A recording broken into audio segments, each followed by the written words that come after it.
وعيسى وما أوتي النبيون من ربهم لا نفرق بين أحد منهم ونحن له مسلمون فإن آمنوا بمثل ما آمنتم به فقد اهتدوا وإن تولوا فإنما هم في شقاق فسيكفيكهم الله وهو السميع العليم.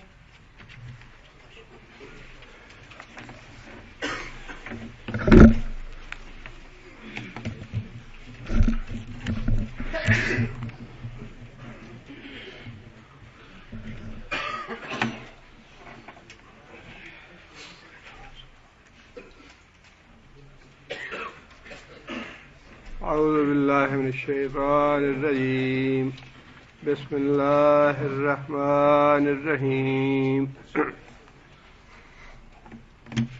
وَإِذْ يَرْفَعُ إِبْرَاهِيمُ الْقَوَاعِدَ اور جب یرفع اونچی کر رہا تھا ابراہیم، یہ بیت اللہ شریف کی تعمیر کا واقعہ اللہ تعالیٰ بتا رہے ہیں۔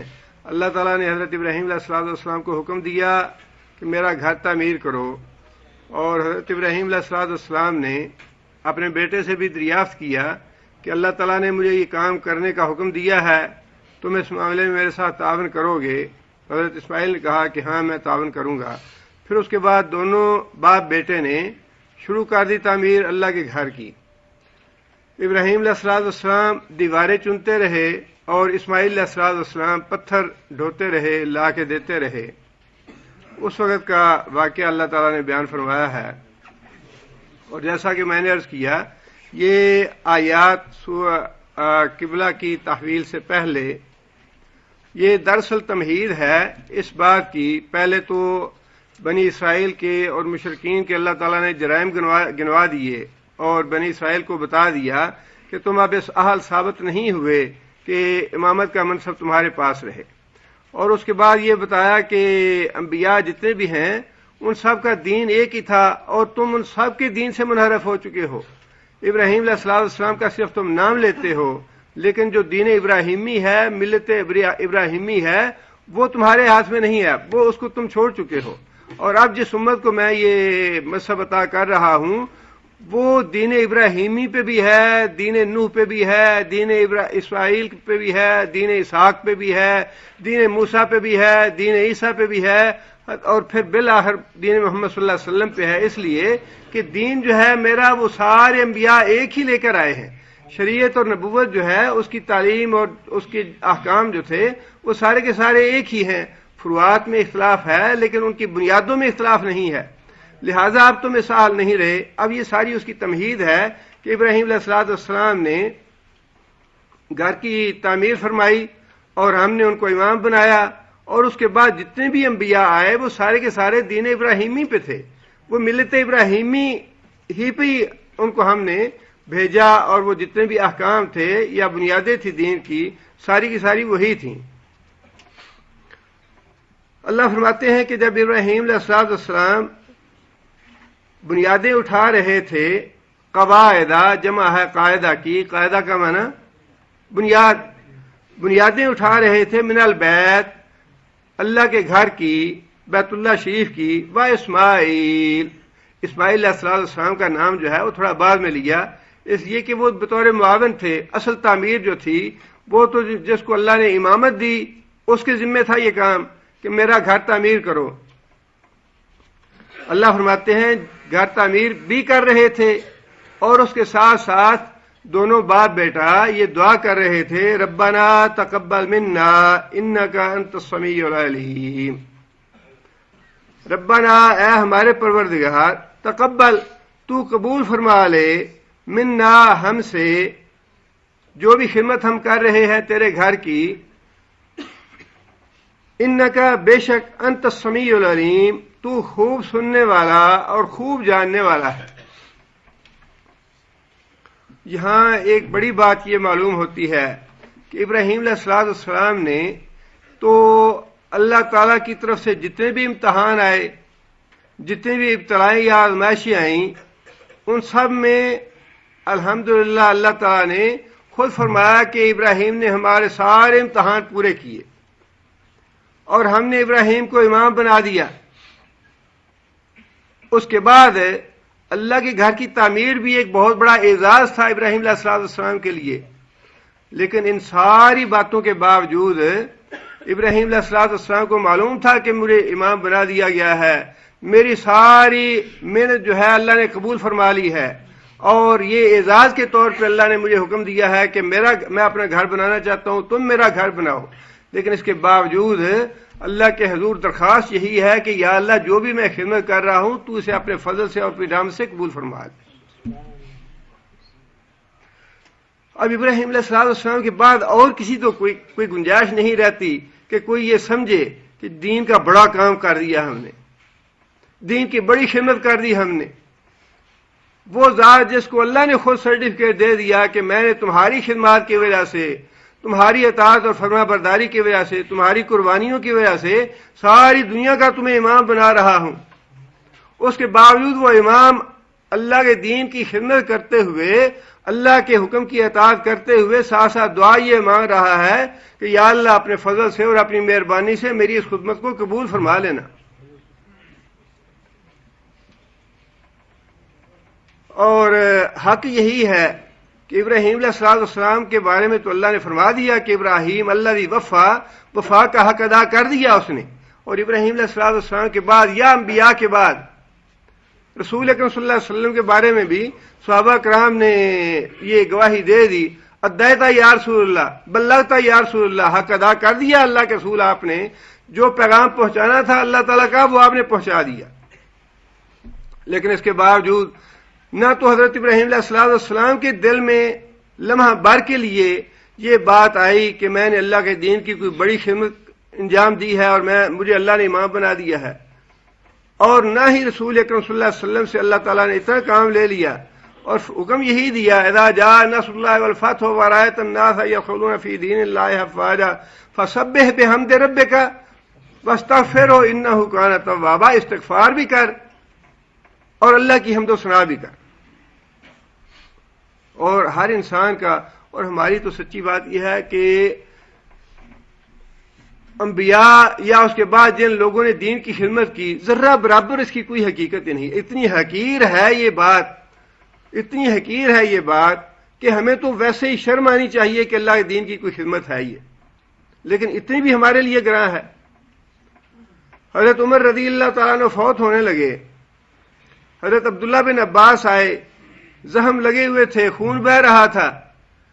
حضرت عبداللہ بن عباس کہنے لگے, عبداللہ بن عباس کے اے امیر المومنین, آپ کو تو خوش ہو جانا چاہیے کہ نبی صلی اللہ علیہ وسلم دنیا سے رخصت ہوئے تو آپ سے راضی تھے, اور پھر ابوبکر دنیا سے رخصت ہوئے تو آپ سے راضی تھے, پھر اللہ تعالیٰ نے آپ سے خلافت کے دوران بڑے کام لیے, بڑی دین کی خدمت لی.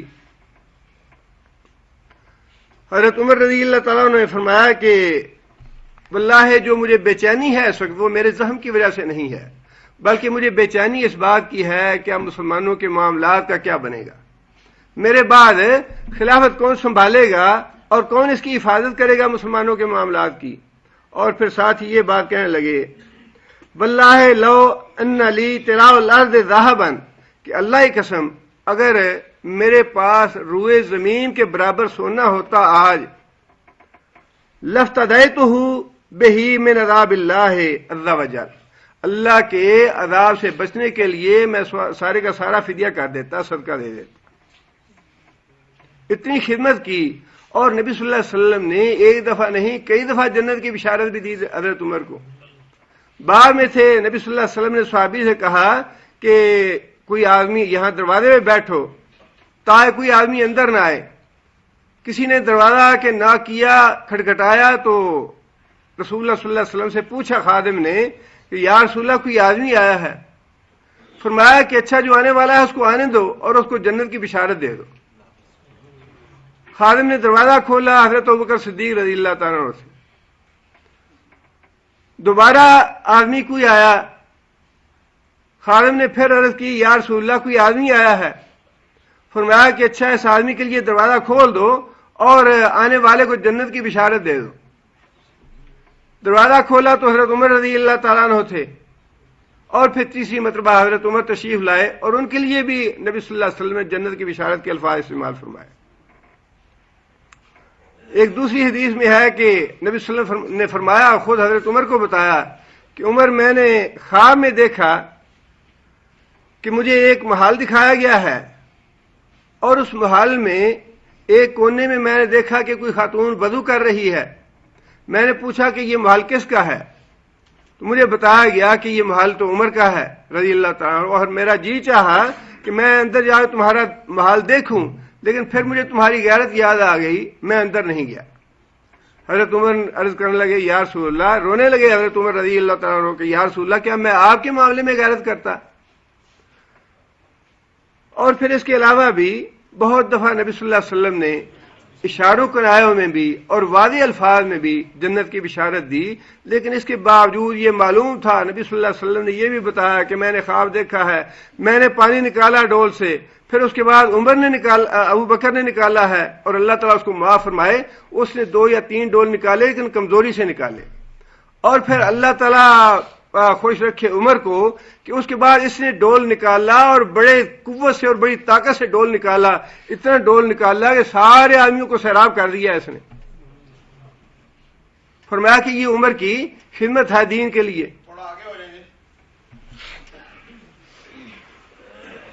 مختلف الفاظ میں نبی صلی اللہ علیہ وسلم نے ان کے دین کی خدمات کا اعتراف فرمایا۔ حضرت علی رضی اللہ تعالیٰ عنہ کہتے ہیں کہ میں نے رسول اکرم صلی اللہ علیہ وسلم کو بڑی دفعہ یہ کہتے سنا کہ میں ابو بکر اور عمر فلاں جگہ گیا، میں ابو بکر اور عمر فلاں جگہ سے نکلے، میں ابو بکر اور عمر فلاں جگہ پہ ہم نے یہ کام کیا، میں ابو بکر اور عمر یہ فلاں جگہ پہ گیا۔ مطلب یہ کہ ابو بکر اور عمر کا نام جو ہے نبی صلی اللہ علیہ وسلم ہمیشہ اپنے ساتھ لیتے رہے، اتنی خدمات تھیں، لیکن اس کے باوجود مرتے وقت خوف اتنا تھا کہ اگر ضرور زمین کے برابر بھی مجھے سونا دے دیا جائے تو میں اللہ کے عذاب سے بچنے کے لیے سارے کا سارا فدیہ کر دوں۔ اور اسی بخاری شریف کی دوسری حدیث میں یہ ہے کہ ایک انصاری آیا، اس نے بھی آ کے حضرت عمر رضی اللہ تعالیٰ عنہ کو بشارت دی کہ اے امیر المومنین، اللہ آپ کو بشارت ہو، اللہ آپ پہ خوش ہے، نبی صلی اللہ علیہ وسلم خوش تھے، آپ نے بڑا کام کیا دین کا، بڑا یہ کیا، بہت خدمات گنوائیں۔ حضرت عمر رضی اللہ تعالیٰ عنہ کہنے لگے کہ تمہاری ساری باتیں ٹھیک ہیں، لیکن میں یہ چاہتا ہوں کہ جب اللہ تعالیٰ کے پاس جاؤں تو لا علیہ ولا لی، نہ اللہ تعالیٰ مجھے کسی معاملے میں پکڑ کرے اور نہ کسی معاملے کا مجھے اجر و ثواب دے، میں برابر اللہ سے چھوٹ جاؤں تو میں اللہ کا شکر ادا کروں گا۔ انسان کو دین کی خدمت کرتے ہوئے دل میں یہی بات رہنی چاہیے کہ بہت حقیر سی خدمت ہے دین کی، اور اللہ اپنے فضل سے اور اپنی رحمت سے اس کو قبول فرمائے، اور اللہ کے فضل اور رحمت کے بغیر نہ تو کوئی کام ہوتا ہے، توفیق اللہ ہی دیتے ہیں، اسباب اللہ ہی مہیا کرتے ہیں، یہ صحت اور سوچ اور زندگی جو کچھ بھی ہے، فرصت وغیرہ، یہ ساری اللہ دیتے ہیں تو ہوتا ہے، ورنہ دین کا کام ہوتا ہی نہیں۔ اور اگر اللہ کوئی کام لے لیں تو انسان کو کسی تکبر میں مبتلا نہیں ہونا چاہیے، کسی فخر میں۔ لیکن آج کل اللہ معاف کرے، آج کل تو کہتے ہیں جی پہلے تو یہ تھا کہ نیکی کر دریا میں ڈال، اور آج کل کیا ہے، خود کہتے ہیں ہمارے، اللہ تعالیٰ معاف کرے کہتے ہوئے بھی شرمی آتی ہے، ہمارے علماء اور ہمارے لیڈران کرام، دینی جو لیڈران کرام ہے، کہ آج کل تو زمانہ یہ ہے نیکی کا ٹی وی میں ڈال، خوب شہرت ہو، بتاؤ لوگوں کو ہم نے تو فلاں جگہ پہ اتنی بستیاں بسا دیں، فلاں جگہ پہ اتنی ایڈ دی، فلاں جگہ پہ اتنا کام کیا، فلاں ہمارے اتنے کیمپ لگے ہوئے ہیں، ہم نے اتنے کروڑوں خرچ کر دیے ہیں، بتاؤ لوگوں کو، تاکہ یہ مشہوری اور شہرت ہو، ہاں جی فلاں نے بڑا کام کیا ہے، فلاں بہت کچھ کرتی ہے۔ وہ تو بات ہی نہیں ہے کہ صدقہ جو ہے وہ دائیں ہاتھ کرے تو بائیں ہاتھ کو پتہ نہ چلے۔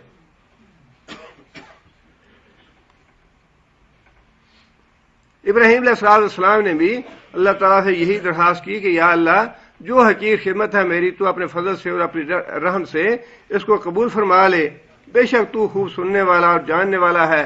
جو کچھ ہم زبان سے کہتے ہیں اور جو کچھ ہمارے دلوں میں ہے، ہماری نیات جو ہیں وہ ساری کی ساری تو بہتر جانتا ہے. آگے پھر دعا کی. بیت اللہ شریف جو ہے اس کی بنیاد ہی دعاؤں سے رکھی گئی ہے. جب ابراہیم علیہ السلام نے اپنے بال بچے کو، بیوی بچے کو لا کے رکھا، اس وقت بھی یہی دعا کی، ربنا انی اسکنت من ذریتی بواد غیر ذی زرع عند بیتک المحرم ربنا لیقیموا الصلاۃ واجعل افئدة من الناس تهوی الیہم وارزقهم من الثمرات لعلهم یشکرون. اور جب تعمیر کر رہے تھے اس وقت بھی دعاؤں سے ہی اس کا بنیاد رکھی گئی. یا اللہ تو اپنے فضل سے اور اپنی رحم سے اس کو قبول فرما. اور اگلی دعا یہ فرمائی، ربنا وجعلنا مسلمین لک ومن ذریتنا امۃ مسلمۃ لک. اب یہ وہ دعا ہے، 3 مرتبہ یہ دعا قرآن مجید میں آئی ہے. ایک سورہ بقرہ میں، اگلی آیت جو ہے، اس دعا میں اللہ تعالیٰ نے یہ ابراہیم علیہ السلام نے یہ بات عرض کی، ربنا اے ہمارے رب، وجعلنا مسلمین، ہم دونوں کو اپنا مطیع فرمان بنا. اسلم، وہ اسلام لایا، وہ فرما بردار ہوا، مطیع فرمان ہوا. اسلام لانے کا مطلب اور مفہوم جو ہے وہ ہے اطاعت گزار بننا، فرما بردار ہو جانا، اپنی خواہشات سے دستبردار ہو جانا. ربنا وجعلنا مسلمین، یا اللہ ہم دونوں کو اپنا فرما بردار بنا لے، لکا اپنے لیے، ومن ذریتنا، اور ہماری ذریت سے، ہماری اولادوں سے، امتم مسلمتن لک. یہ ابراہیم علیہ السلام کی دعا ہے. اللہ تعالیٰ نے اس دعا کے مصداق ہمیں اس مسلم امہ سے بنایا ہے. یہ ہے وہ دعا جو ابراہیم علیہ السلام نے امت مسلمہ کے لیے کی. اور اگلی دعا وہ ہے جس میں اسی امت سے جو اسماعیل علیہ السلام کی اولاد مقیم تھی مکہ مکرمہ میں، اس کا نام لے کے فرمایا کہ یا اللہ ان لوگوں میں سے ایک نبی پیدا فرما، اور ہماری اولاد سے امتم مسلمن، امت مسلمہ پیدا فرما، جو لکا تیری فرما بردار ہو، تیری اطاعت گزار ہو. وارنا، اور سکھا ہم کو، مناسکنا، اپنی عبادت کے طریقے. مناسک کا لفظ ویسے تو حج کے جتنے بھی ارکان ہیں اس کے لیے بھی بولا جاتا ہے، اور جامع لفظ ہے، ساری عبادات بھی اس سے مراد ہیں. یا اللہ ہمیں حج کے طریقے سکھا دے، یا پھر یہ بھی ہے کہ یا اللہ ہمیں عبادت کے طریقے سکھا. وتب علینا، اور ہمارے اوپر نظر کرم فرما، ہماری طرف پلٹا. انکا انت التواب الرحیم، بے شک تو تواب، بہت ہی پلٹنے والا، بہت ہی نظر کرم کرنے والا، بہت ہی رحیم، مہربانی فرمانے والا. یہ دعا کی کہ یا اللہ ان لوگوں میں سے ایک ایسی امت مسلمہ پیدا فرما جو ہر معاملے میں تیری اطاعت گزار ہو، تیری فرما بردار ہو. اور اگلی دعا وہ ہے جو نبی صلی اللہ علیہ وسلم کے بارے میں ابراہیم علیہ السلام نے مانگی. ایک یہ سورہ بقرہ میں آئی ہے، ایک دفعہ یہ اس دعا کا ذکر اللہ تعالیٰ نے سورہ آل عمران میں فرمایا ہے، اور تیسری دفعہ اس دعا کا ذکر اللہ تعالیٰ نے سورہ جمعہ میں فرمایا ہے. دعا یہ ہے، ربنا وابعث فیہم رسولا، ربنا اے ہمارے پروردگار، وابعث تو بھیج، فیہم ان میں. ہم کی ضمیر کس طرف ہے جی؟ فیہم، پھر تو فی نہ ہونا چاہیے، مکہ والے. یہی تو اس میں بڑی خاص بات ہے یہ کہ ابراہیم علیہ السلام نے 4-5 ہزار سال پہلے جو دعا کی تھی وہ دعا بنی اسرائیل کے لیے نہیں تھی، وہ دعا بنو اسماعیل کے لیے تھی. یا اللہ میرا بیٹا یہاں آ کے آباد ہوا ہے، اب اس بیٹے جہاں میرا بیٹا آ کے رہائش پذیر ہوا ہے اور اس کی آگے اولاد اور نسل چل رہی ہے، یا اللہ اس کی نسل سے اٹھا، اسماعیل کی نسل سے.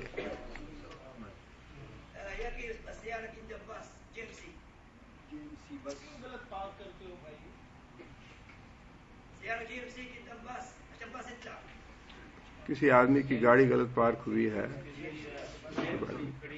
بس کے آگے کھڑی ہے کسی کی گاڑی.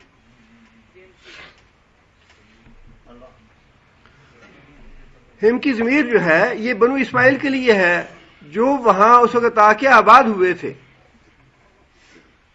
جو 4-5 ہزار سال پہلے ابراہیم علیہ السلام نے دعا فرمائی تھی، وہ بنو اسرائیل کے لیے نہیں تھی، یہ بنو اسماعیل کے لیے ہے۔ فیہم، ان لوگوں میں، مکہ والوں میں جو میرے بیٹے اسماعیل کی اولاد سے ہیں، رسولاً، ایک رسول، منہم، ان میں سے، یتلو، اور وہ تلاوت کرے، علیہم، ان کے اوپر، آیات کا، تیری آیات، وَيُعَلِّمُهُمُ الْكِتَابَ، اور ان کو کتاب سکھائے۔ قرآن مجید نازل ہونے سے پہلے چونکہ رسول کا تعلق کتاب سے ہے، رسول آئے گا تو ساتھ کتاب بھی آئے گی، وہی کتاب جو ہے اس کا علم سکھائے انہیں، بل حکمت، اور حکمت سکھائے، دانائی کی باتیں سکھائے، وَيُذَكِّيهِمْ، اور ان کا تزکیہ کرے، اِنَّكَ أَنْتَ الْعَزِيزُ الْحَكِيمُ، بے شک تو غالب ہے، حکمت والا ہے۔ اب ایک تو اس اعتبار سے یہ دعا بڑی اہم ہے کہ خود نبی صلی اللہ علیہ وسلم نے یہ بات ارشاد فرمائی کہ میں اپنے باپ ابراہیم کی دعا کا نتیجہ ہوں۔ عیسیٰ علیہ السلام کی بشارت اور ماں کی خواب یہ تھا کہ حضرت آمنہ رضی اللہ تعالیٰ عنہا کی گود سے چاند نکلا ہے اور اس سے شام کے محلات جو ہیں وہ روشن ہو گئے، اور اس کا شام جو تھا وہ روم کی یا عیسائیوں کی سلطنت کے تابع تھا۔ نبی صلی اللہ علیہ وسلم نے فرمایا کہ میں اپنے باپ ابراہیم کی دعا، عیسیٰ علیہ السلام کی بشارت اور ماں کی خواب کا نتیجہ ہوں۔ دوسرا، اس آیت میں ابراہیم علیہ السلام نے جو دعا مانگی اس میں اللہ تعالیٰ سے 5 چیزوں کا سوال کیا پیغمبر کے لیے۔ پہلی بات یہ، یتلو علیہم، کہ وہ ان کے اوپر تلاوت کرے۔ دوسری بات، یعلمہم الکتاب، اور ان کو کتاب کا علم سکھائے۔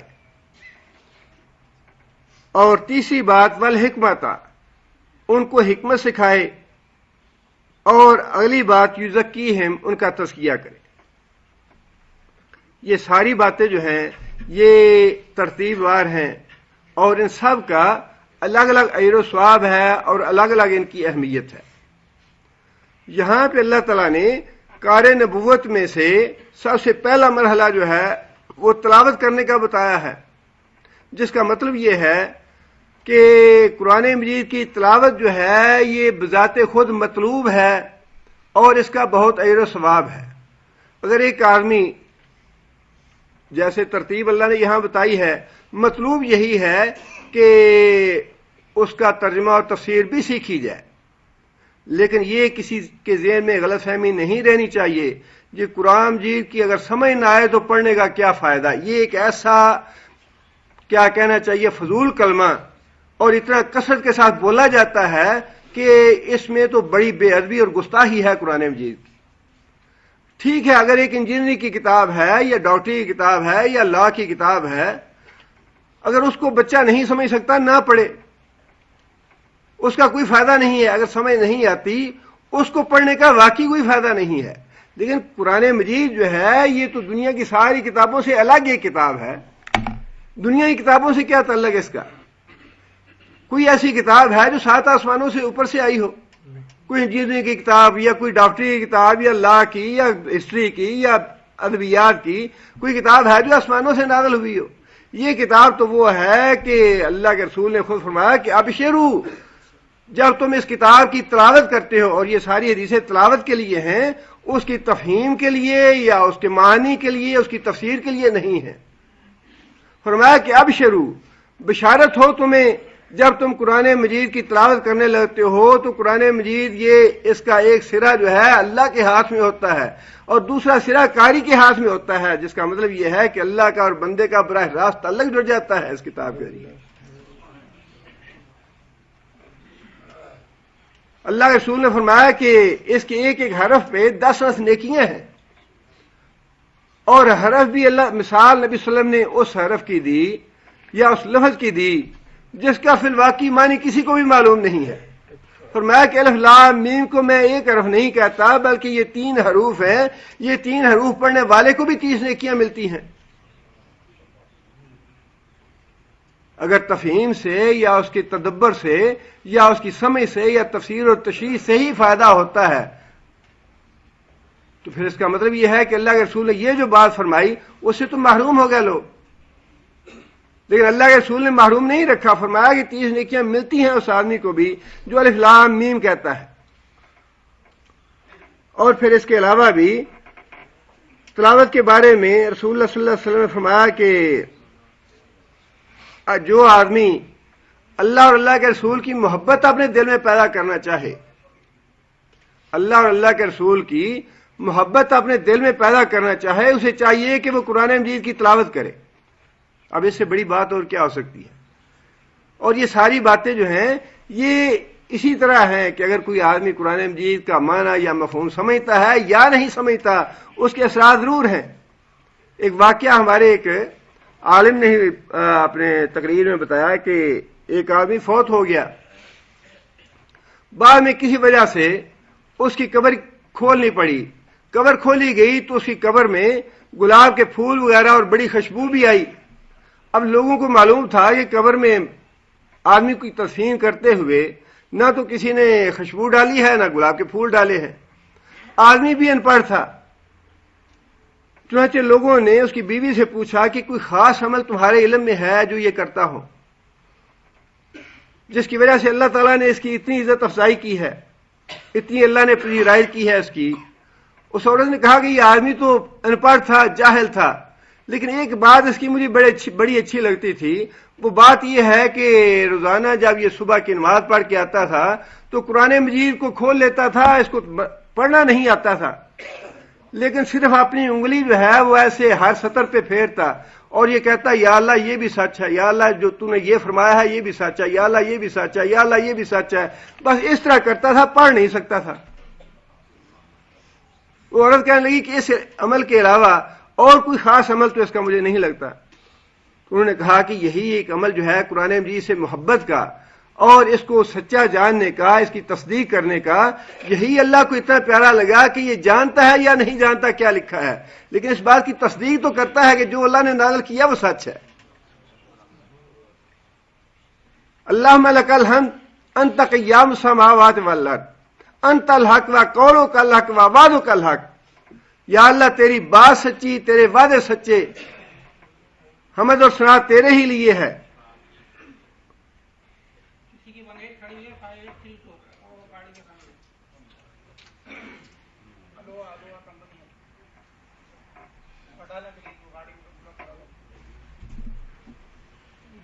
اس کے علاوہ بھی رسول اکرم صلی اللہ علیہ وسلم نے یہ بات ارشاد فرمائی کہ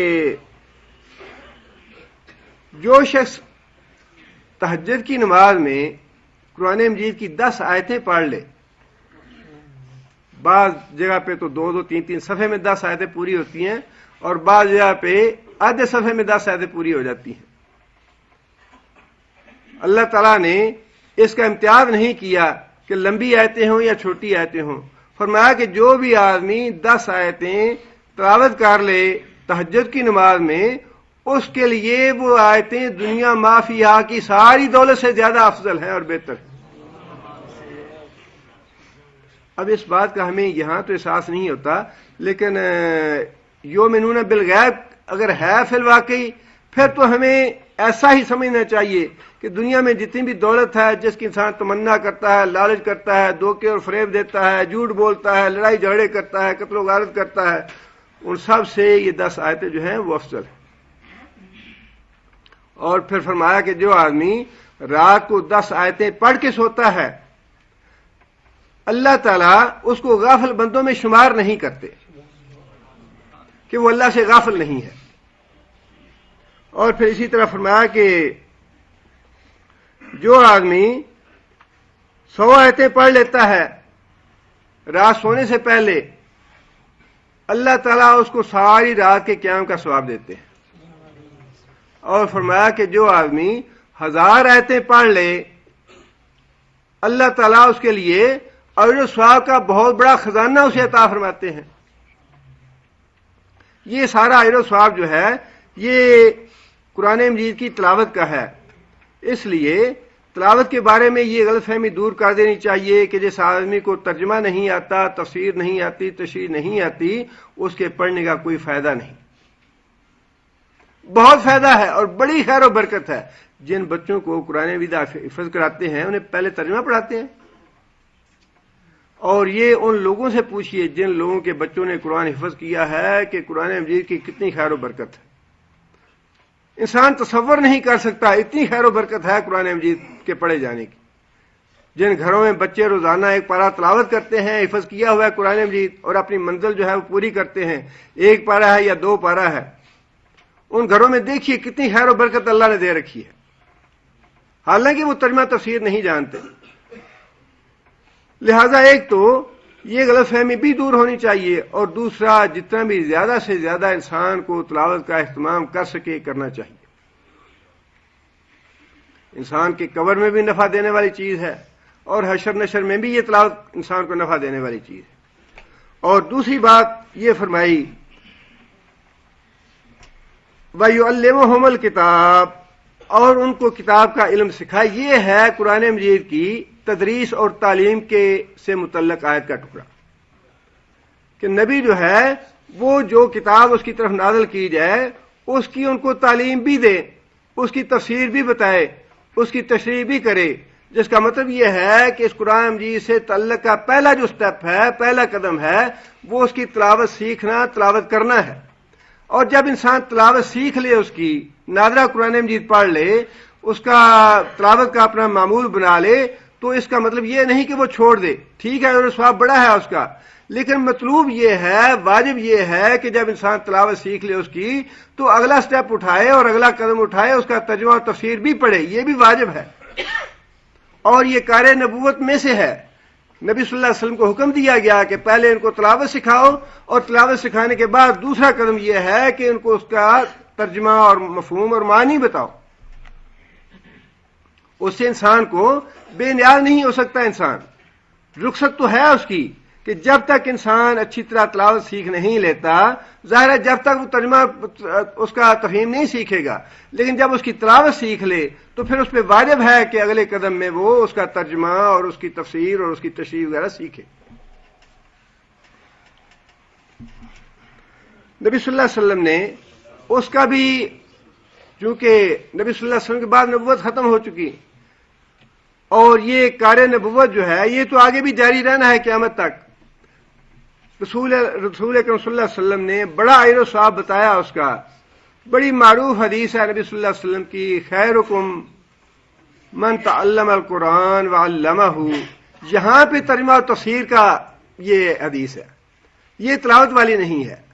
تعلمہ میں اس کی جو ہے علوم سیکھنا ہے کہ قرآن مجید کا ترجمہ اور تفسیر جو سیکھتا ہے، جو سکھاتا ہے، وہ سارے لوگوں میں سے افضل ہے، ان لوگوں میں سے جو دوسرے علوم سکھانے والے ہیں. اور پھر نبی صلی اللہ علیہ وسلم نے یہ بات بھی فرمائی کہ جو آدمی قرآن مجید سیکھنے کے لیے گھر سے نکلتا ہے، جو طالب علم اپنے گھر سے قرآن مجید کا علم سیکھنے کے لیے گھر سے نکلتا ہے، اس کو اللہ تعالیٰ ایک حج کے برابر ثواب دیتے ہیں. صحیح حدیث ہے یہ. فرمایا کہ جو آدمی قرآن مجید پڑھنے کے لیے، قرآن مجید کا علم سیکھنے کے لیے اپنے گھر سے نکلتا ہے اسی ارادے سے، ایک تو یہ بات ارشاد فرمائی اللہ اس کے لیے جنت کا راستہ سہل کر دیتے ہیں. اللہ اس کا جنت کا راستہ سہل کر دیتے ہیں. اور دوسری بات یہ فرمائی کہ اللہ تعالیٰ اس کو ایک حج کے برابر ثواب دیتے ہیں. اور پھر اس کے علاوہ بھی یہ بات ارشاد فرمائی کہ جب لوگ بیٹھتے ہیں قرآن مجید کو پڑھنے اور پڑھانے کے لیے، سیکھنے اور سکھانے کے لیے، اللہ تعالیٰ کی ان پہ سکینت نازل ہوتی ہے. اللہ تعالیٰ اپنی رحمت فرماتے ہیں ان لوگوں پہ، اور فرشتوں کو اللہ بھیجتے ہیں جو اس مجلس کے ارد گرد احتراماً کھڑے ہو جاتے ہیں. جیسے پہرے دار حفاظت کے لیے کھڑے کر دیے جاتے ہیں، اس طرح نبی صلی اللہ علیہ وسلم نے فرمایا کہ فرشتے جو ہیں وہ احتراماً اس کے مجلس کے ارد گرد کھڑے ہو جاتے ہیں اور چوتھی بات نبی صلی اللہ علیہ وسلم نے یہ فرمائی کہ جو لوگ علم پڑھاتے ہیں، پڑھتے ہیں، سیکھتے سکھاتے ہیں قرآن مجید، اللہ تعالیٰ ان کا ذکر خیر آسمانوں پہ کرتے ہیں۔ کتنی فضیلت ہے یہ! لیکن ہمارا حال تو وہی ہے نا، ہم سے کب پیار ہے؟ ہاں نیند تمہیں پیاری ہے، ہفتے میں ایک دن بھی، ہاں جی یہ وقت تو بدل نہیں، یہ وقت تو سونے کا ہے، ہفتے میں ایک ہی دن ملتا ہے، نیند پوری نہیں ہوتی، اور مرنے کے بعد پتہ نہیں کتنے ہزار سال یا کتنے لاکھ سال قبریں پڑے رہنا ہے۔ یہ زندگی جو ہے یہ تو سونے کے لیے اللہ نے دی نہیں، یہ تو ہم نے اپنے اصول اور ضوابط بنا لیے نا، آرام کرنا ہے، سونا ہے، یہ کرنا ہے، وہ کرنا ہے۔ اور اللہ تعالیٰ معاف کرے، آپ اپنے سامنے ادھر ادھر کی مثالوں سے دیکھ لیں، یہ جو ہمارے ہاں بیچارے گاڑیاں واڑیاں صاف کرتے ہیں، فجر کی نماز پڑھی یا نہ پڑھیں، لیکن فجر کی نماز سے پہلے اٹھ کے، خاص سردی ہو یا گرمی ہو، کیسا ہو موسم، اٹھ کے گاڑیاں صاف کرنی شروع کر دیتے ہیں۔ دنیا کے لیے جاگنا اور دنیا کے لیے اپنی تکلیف گوارا کرنا اور اپنے آپ کو زحمت میں ڈالنا، دنیا کے لیے وہ تو قبول ہے۔ اللہ کا دین سیکھنے کے لیے انسان کہتا ہے یہ نیند بڑی پیاری ہے، نیند نہیں پوری ہوتی۔ آگے پھر اللہ تعالیٰ یہ فرماتے ہیں کہ یعلمہ الکتاب، جس طرح ہے یعلمہم الحکمت، بھی ایسے ہی ہے کہ اللہ کے رسول جو ہیں وہ انہیں حکمت کی باتیں سکھاتے ہیں۔ اور سارے مفسرین نے بڑی وضاحت کے ساتھ لکھا ہے کہ یہاں اس سے مراد سنت رسول ہے، احادیث ہیں۔ جتنی بھی احادیث دی ہیں رسول اکرم صلی اللہ علیہ وسلم نے، وہ ساری حکمت کی باتیں ہیں، اور وہ بھی دین کا حصہ ہے۔ رسول اکرم صلی اللہ علیہ وسلم کی نبوت کے جو فرائض تھے ان میں یہ بات شامل تھی کہ اللہ کے رسول قرآن مجید کی وضاحت کرتے ہوئے لوگوں کی رہنمائی فرمائیں۔ یہ حدیثیں اور سنتیں جتنی بھی ہمارے پاس پہنچی ہیں یہ ساری کی ساری حکمت میں شامل ہے۔ ہمارا دین جو ہے یہ مجموعہ ہے دونوں باتوں کا، کتاب اور حکمت، یا کتاب اور سنت کہہ لیں یا قرآن اور حدیث کہہ لیں، اور دونوں باتوں کا اللہ تعالیٰ نے نبی صلی اللہ علیہ وسلم کو مکلف ٹھہرایا کہ یہ دونوں کام آپ نے کرنے ہیں۔ اور نبی صلی اللہ علیہ وسلم نے اس لیے یہ بات ارشاد فرمائی کہ الا انی اوتیت الکتاب ومثلہ معہ، کہ مجھے کتاب بھی دی گئی ہے اور اسی جیسی ایک اور چیز جو حکمت ہے وہ بھی اللہ نے دی ہے مجھے، اور دونوں چیزیں جو ہیں وہ مل کے اسلام مکمل کرتی ہیں۔ بہت سی چیزیں ایسی ہیں جن کا اللہ تعالیٰ نے قرآن مجید میں وضاحت نہیں فرمائی، وضو کا پورا طریقہ نہیں بتایا، اقیم الصلاۃ فرما دیا، باقی سارے معاملے اللہ کے رسول پہ چھوڑ دیے۔ جو لوگ یہ کہتے ہیں کہ نبی کا کام تو صرف کتاب پہنچانا تھا، وہ بہت بڑی غلط فہمی میں مبتلا ہے۔ نبی کا کام صرف اتنا نہیں ہے کہ اللہ تعالیٰ کی طرف سے جو وحی کے ذریعے کتاب آئی وہ امت تک پہنچا دے، بلکہ اس وحی کی یا اس کتاب کی تفسیر اور تشریح کرنا یہ نبی صلی اللہ علیہ وسلم پہ فرض تھا، حق تھا نبی صلی اللہ علیہ وسلم کا۔ اور جیسے نبی صلی اللہ علیہ وسلم نے وہ تشریح کی اور جیسے اس پہ عمل کرنے کا طریقہ بتایا وہ ویسے ہی کرنا پڑے گا۔ نمازیں 5 بتائیں، ان نمازوں کی الگ الگ رکعتیں بتائیں، پھر ان کی سنت مؤکدہ الگ کی، سنت غیر مؤکدہ الگ کی، اذان کا طریقہ بتایا، حج کا طریقہ بتایا، زکوٰۃ کا نصاب بتایا، روزوں کا طریقہ بتایا۔ یہ ساری چیزیں قرآن میں کہاں ہیں؟ یہ ساری چیزیں حکمت میں شامل ہیں۔ ترکت فیکم شیئین، کہ لوگوں میں تمہارے درمیان 2 چیزیں چھوڑ کے جا رہا ہوں، انہیں تسمتم بہما فلن تضلوا ابدا، اگر ان دونوں چیزوں کو تھامے رکھو گے کبھی گمراہ نہیں ہوگے، اگر ایک کو بھی چھوڑ دو گے تو گمراہ ہو جاؤ گے۔ صرف حدیث لے لینا، قرآن کو نہ لینا، یہ بھی گمراہی ہے، اور صرف قرآن کو لے لینا اور حدیث کو نہ لینا یہ بھی گمراہی ہے۔ فرمایا کہ 2 چیزیں چھوڑ کے جا رہا ہوں، اور دونوں کا اللہ تعالیٰ نے یہ واجب کیا کار نبوت میں کہ اے محمد صلی اللہ علیہ وسلم یہ دونوں باتیں آپ پہ واجب ہیں، کتاب کی تعلیم بھی دو انہیں اور حدیث اور سنت کی تعلیم بھی دو انہیں۔ اس کے بعد اگلی بات یہ ارشاد فرمائی بَيُزَكِّيهِمْ، کہ یا اللہ وہ ان کا تزکیہ بھی کرے۔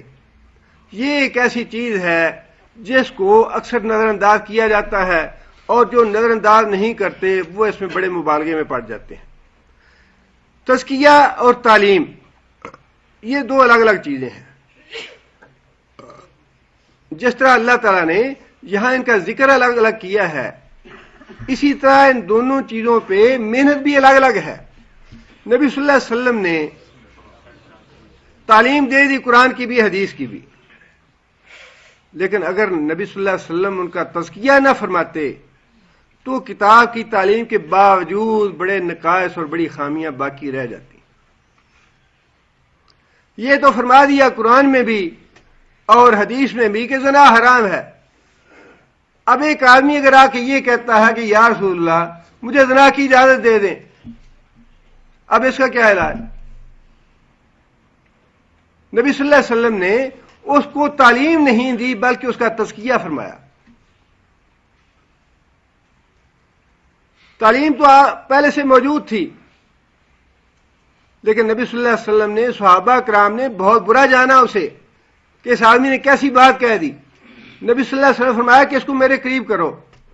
نبی صلی اللہ علیہ وسلم کے قریب کیا گیا تو نبی صلی اللہ علیہ وسلم نے اسے پوچھا کہ اگر کوئی آدمی تمہاری ماں سے زنا کرنا چاہے یا تو تم اس کو پسند کرو گے؟ کہنے لگا نہیں یا رسول اللہ کبھی نہیں۔ تو نبی صلی اللہ علیہ وسلم نے فرمایا کہ دوسرے کیسے یہ پسند کریں گے کہ ان کی ماں کے ساتھ کوئی زنا کرے؟ پھر نبی صلی اللہ علیہ وسلم نے پوچھا کیا تم پسند کرتے ہو تمہاری بہن کے ساتھ کوئی زنا کرے؟ نہیں یا رسول اللہ یہ تو میں کبھی پسند نہیں کرتا۔ فرمایا کہ پھر دوسرے لوگ کیسے پسند کریں گے کہ تم ان کی بہن کے ساتھ زنا کرو؟ اسی طرح پھر خالہ کا پوچھا، پھر پھپھی کا پوچھا، اور پھر اللہ تعالیٰ سے دعا فرمائی، اس کا ذہن صاف کر دیا کہ واقعی میں جس چیز کا مطالبہ کر رہا ہوں یہ تو بڑی ناحق بات ہے۔ جس کے ساتھ میں زنا کروں گا، کسی کی ماں ہوگی، کسی کی بہن ہوگی، کسی کی خالہ ہوگی، کسی کی پھپھی ہوگی، کسی کی بیٹی ہوگی۔ دعا بھی کی اس کے لیے کہ یا اللہ اس کا دل صاف کر دے۔ اب اس کا تزکیہ ہو گیا، دل سے یہ بات یا دل میں وہ جو ایک گناہ کی بات تھی الحمدللہ اللہ نے نکال دی۔ اور کتنے ہی مواقع ایسے آئے۔ جنگ حنین کے بعد نبی صلی اللہ علیہ وسلم نے مال غنیمت تقسیم کیا، اور مکہ کے جو لوگ تھے جن کی بڑی بڑی چودراہٹیں اور سرداریاں جو ہیں وہ ختم ہو چکی تھیں اسلام آنے کی وجہ سے، کچھ لوگ جو ہے وہ بدر میں مارے گئے اور باقی جو سرداریاں رہ گئی تھیں وہ فتح مکہ پہ ختم ہو گئیں۔ اب ان میں سے بہت سے لوگ ایمان بھی لے آئے، مسلمان ہو گئے۔ نبی صلی اللہ علیہ وسلم نے ان کی تالیف قلب کے لیے کہ دکھ اندر جو ہے حکومت جانے کا قلب تو جاتا نہیں، یہ بڑی نامراہ چیز ہے، حکومت جو ہے نا بڑی نامراہ چیز ہے۔ اللہ کا خوف ہو تو دوسری بات ہے، اللہ کے خوف کے ساتھ اور تقوی کے ساتھ تو مطلوب ہے، لیکن آج کل جو کچھ ہم دیکھتے ہیں اس سے بڑی بری چیز کوئی نہیں ہے۔ اور نبی صلی اللہ علیہ وسلم کے پیش نظر یہی بات تھی کہ جن لوگوں کے ہاتھوں سے سرداریاں چلی گئیں ان کے دلوں کے اندر قلق تو ہوگا، اور کہیں شیطان اکساہٹ نہ کرے انہیں، شیطان ان کو بغاوت پہ کسی وقت آمادہ نہ کر دے۔ نبی صلی اللہ علیہ وسلم نے جنگ حنین میں جو مال غنیمت آیا ڈھیروں کے حساب سے ان لوگوں کو دیا تاکہ تالیف قلب ہو جائے ان کی، اسلام کے لیے یہ بڑے پکے مخلص لوگ بن جائے۔ نبی صلی اللہ علیہ وسلم کے سامنے یہ حکمت تھی، لیکن بعض جو مدینے کے انصار تھے ان کے دلوں میں یہ بات آئی کہ جب نبی صلی اللہ علیہ وسلم مکہ سے نکلے تھے تو ہم نے پناہ دی نبی صلی اللہ علیہ وسلم کو، ہم نے اپنی جانیں لڑائیں، ہم نے جنگیں کیں، ہم نے نبی صلی اللہ علیہ وسلم کا ساتھ دیا، نبی صلی اللہ علیہ وسلم کا دفاع کیا، اور جب یہ مال غنیمت آیا ہے اتنا سارا تو یہ سارا نبی صلی اللہ علیہ وسلم نے اپنے جو ہم وطن تھے ان کو دے دیا ہے۔ کچھ باتیں جو ہیں سب کے ذہن میں نہیں، چند ایک لوگ تھے جن کے ذہن میں یہ بات آ گئی اور نبی صلی اللہ علیہ وسلم تک بھی بات پہنچ گئی۔ اب جہاں تک تعلیم کا تعلق ہے، تعلیم تو یہ ہے اطیعوا اللہ و اطیعوا الرسول ولا تبطلوا اعمالکم، اللہ اور اللہ کا رسول جو بھی فیصلہ کر دے یسلموا تسلیما، سرنڈر کر دو اپنی خواہشات کو اور اس کو منوان قبول کر لو، اطاعت اور فرمان برداری اس طرح کرو کہ تمہارا کوئی عمل ضائع نہ ہونے پائے۔ زبان بندی ہے، زبان سے کوئی بات نکالنے کی اجازت نہیں ہے، لیکن یہ معاملہ جو ہے صرف تعلیم کا نہیں تھا، یہاں تو تزکیہ مطلوب تھا، کچھ مزید وضاحت مطلوب تھی کہ ان لوگوں کے دلوں کو صاف کیا جاتا۔ رسول اکرم صلی اللہ علیہ وسلم کو جب پتہ چلا کہ لوگوں نے ایسی باتیں کہی ہیں، نبی صلی اللہ علیہ وسلم نے فرمایا کہ کیمپ لگایا جائے اور میرے خطبے کا انتظام کیا جائے۔ نبی صلی اللہ علیہ وسلم نے سارے صحابہ کرام کو دعوت دی اور نبی صلی اللہ علیہ وسلم نے خطبہ ارشاد فرمایا، اللہ کی حمد و ثنا بیان کی، اور اس کے بعد فرمایا کہ مجھے پتا چلا ہے کہ بعض لوگوں نے ایسی اور ایسی باتیں کہی ہیں، اور ساری بات کی وضاحت کرنے کے بعد کہ ہاں میں نے ایسے کیا ہے اور بتایا کہ میں نے ایسے کیوں کیا ہے۔ لیکن اس کے بعد رسول اکرم صلی اللہ علیہ وسلم نے ایک ایسی بات ارشاد فرمائی، نبی صلی اللہ علیہ وسلم افصاح العرب تھے، فصیح زبان تھی، اور عرب تھے، اللہ کے رسول تھے، کوئی جس طرح اللہ کے کلام کے مقابلے کوئی کلام نہیں بنا سکتا، اسی طرح نبی صلی اللہ علیہ وسلم کے کلام کے مقابلے میں کوئی بات اپنی بنا نہیں سکتا۔ نبی صلی اللہ علیہ وسلم نے فرمایا کہ اے معاشرے انصار، کیا تم اس بات پہ خوش نہیں ہو کہ دوسرے لوگ جو ہیں وہ گائے اور بکریاں لے کے اپنے گھروں میں جائیں اور تم اللہ کے رسول کو اپنے گھر کے لے کے جاؤ؟ دوسرے لوگ دنیا کا مال لے کے اپنے گھروں میں جائیں اور تم اللہ کے رسول کو اپنے ساتھ گھر لے کے جاؤ۔ انصار جو تھے فوراً دل نرم ہو گیا،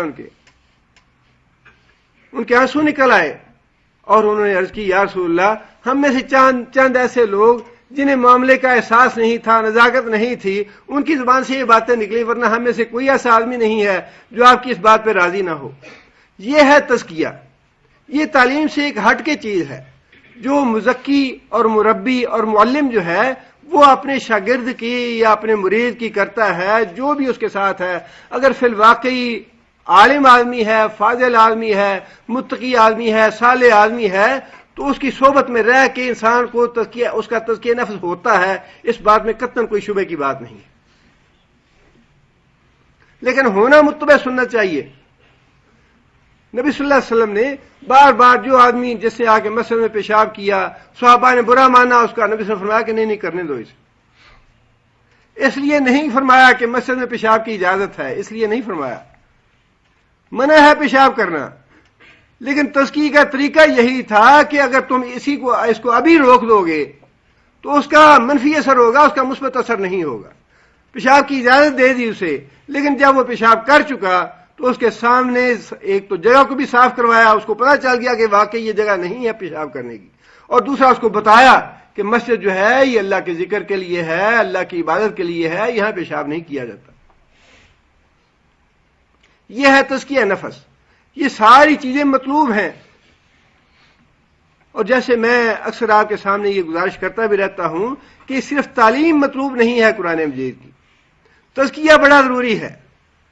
محض تعلیم کے ذریعے بعض اوقات ہمارے اکثر بھائی جو ہیں وہ بعض اوقات مسائل پوچھتے ہیں، جی مسئلہ تو یوں ہے، اب ہمارے بیوی بچے پاکستان میں رہتے ہیں، وہ اپنے گھروں میں رہتی ہیں، اپنے دیوروں سے پردہ نہیں کرتی، سب کے ساتھ ایسے اٹھتی بیٹھتی ہیں، یہ ہوتا ہے وہ ہوتا ہے۔ اب یہ چیزیں جو ہیں یہ تعلیم کی حد تک تو ٹھیک ہیں، لیکن تربیت کرنے کے معاملے میں اگر آپ یہ کہیں گے کہ میں تعلیم حاصل کرنے کے بعد اس طرح ڈنڈا مار کے آپ سارے مسئلے حل کر دوں گی، یہ حل ہوتے نہیں ہیں۔ اس کے لیے تو برسوں تزکیہ کرنا پڑتا ہے، اس کے لیے وقت صرف کرنا پڑتا ہے، صبر اور تحمل سے کام لینا پڑتا ہے، اور حکمت سے کام لینا پڑتا ہے۔ قرآن مجید کو پڑھیں، نبی صلی اللہ علیہ وسلم کی احادیث کو پڑھیں، اور پھر دیکھیں کہ نبی صلی اللہ علیہ وسلم نے تزکیہ کیسے کیا تھا لوگوں کا۔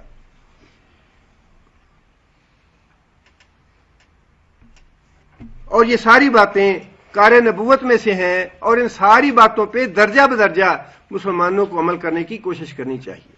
تلاوت کی بھی انسان بھرپور کوشش کرے، اس کے بعد علم حاصل کرنا قرآن مجید کا یہ بھی واجب ہے ہر مسلمان پہ، احادیث کا علم حاصل کرنا یہ بھی واجب ہے، اور اپنے نفس کا تزکیہ کرنا یہ بھی واجب ہے۔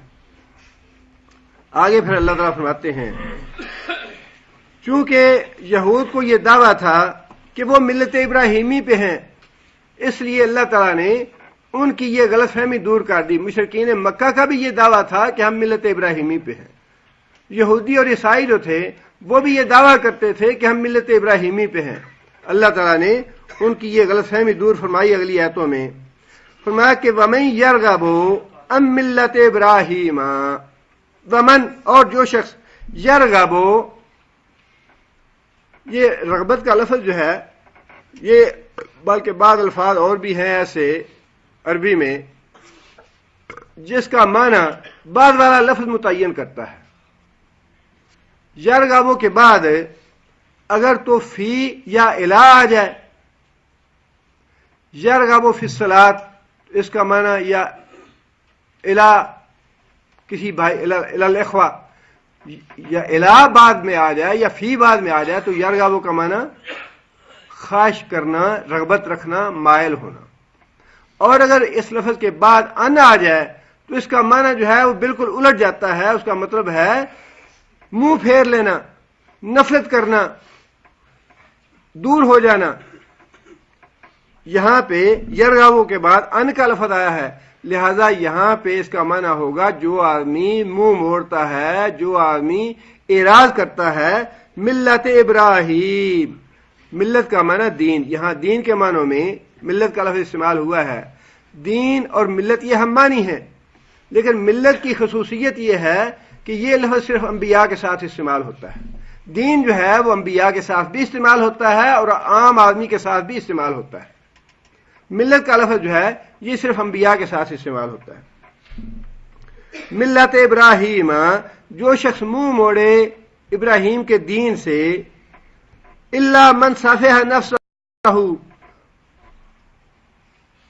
مگر وہ شخص منہ پھیرے گا یا منہ موڑے گا، من صفح نفسہ، صفحہ کا معنی بے وقوفی، حماقت، جہالت، جس نے اپنے آپ کو حماقت میں ڈال رکھا ہے وہی آدمی ابراہیم کے دین سے منہ موڑے گا. وَلَقَدْ اصْطَفَيْنَاهُ، وَلَقَدْ اور البتہ تحقیق، اصطفینا، استفا کا معنی محمد مصطفیٰ صلی اللہ علیہ وسلم، مصطفیٰ کا معنی چنے ہوئے، استفا کا معنی چن لینا. استفینا، ہم نے اس کو چن لیا، فی الدنیا، دنیا میں، یعنی ابراہیم علیہ السلام کو، وَإِنَّهُ اور بے شک وہ، فی الآخرۃ آخرت میں، لمن الصالحین، صالحین میں سے ہوگا.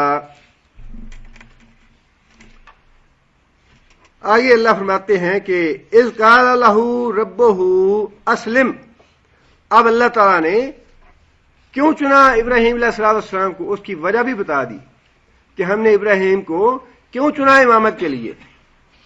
اللہ فرماتے ہیں اذ قال لہ ربہ اسلم، جب اس کے رب نے ابراہیم سے یہ بات کہی، اسلم، فرما بردار ہو جا، اسلام لے آ. قالا، تو ابراہیم نے کہا، اسلم تو لرب العالمین، اسلم تو میں اسلام لایا یا میں مطیع فرمان ہوا، میں نے سر جھکا دیا، لرب العالمین، اس رب کے آگے جو مالک ہے سارے جہان والوں کا. علماء نے یہاں پہ یہ لکھا ہے کہ ابراہیم علیہ السلام یہ بھی کہہ سکتے تھے، اسلم تو لکا، یا اللہ تو نے فرمایا کہ تو جھک جا، میں تیرے حضور جھک گیا، لیکن لرب العالمین کہہ کے اس بات کا بھی احساس دلا دیا گیا کہ اللہ کے آگے جھکنا جو ہے یہ اللہ کا حق ہے. ساری دنیا کو جھک جانا چاہیے، جتنے بھی عالم ہیں جن کا اللہ رب ہے اور سارے عالموں کا رب اللہ ہے، ان سارے عالموں کی مخلوق پہ اللہ کا یہ حق ہے کہ وہ اپنے رب کے آگے جھک جائے. وَبَسَّا بِهَا ابراہیم بنی ہے، وبسا، اور بار بار تاکید کی. وسا ایک لفظ ہے، اوسا، اس کا معنی بھی وصیت کرنا ہے، تاکید کرنا ہے. وصیت جو ہے یہ جب انسان، ایک تو ہے نصیحت، ایک ہے وصیت کا لفظ. وصیت عموماً مرتے وقت انسان کرتا ہے اور اس کو، اس نصیحت کو وصیت اس لیے کہا جاتا ہے کہ وہ بات بڑی پکی اور بڑی تاکید اس میں ہوتی ہے کہ جو مرنے والا کہہ گیا ہے اس کو بلا وجہ بدل نہیں سکتے. اگر اس میں کوئی شریعت کی خلاف ورزی ہے پھر تو بدلا جا سکتا ہے، اگر اس میں شریعت کی خلاف ورزی نہیں تو جو آدمی وصیت کر گیا ہے وہ وصیت کہلاتی ہی اس لیے ہے کہ اس کو دوسرے بدل نہیں سکتے. یہاں پہ اللہ تعالیٰ نے نصیحت کی بجائے وصیت کا لفظ استعمال فرمایا، اور وسا بار بار تاکید کرنا، اوسا ایک دفعہ تاکید کرنا، وصیت کرنا، بسا بار بار تاکید کرنا. وبسا بہا، ہا کی ضمیر کس لیے؟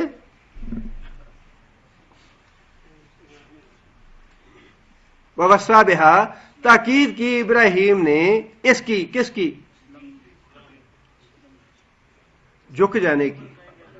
اللہ کے آگے جھک جانے کی. ہاں کی ضمیر جو ہے یہ اسلم کی طرف ہے کہ ابراہیم علیہ السلام نے وصیت کی، بار بار تاکید کی، بنی ہے اپنے بیٹوں کو کہ اللہ کے آگے جھکے رہنا.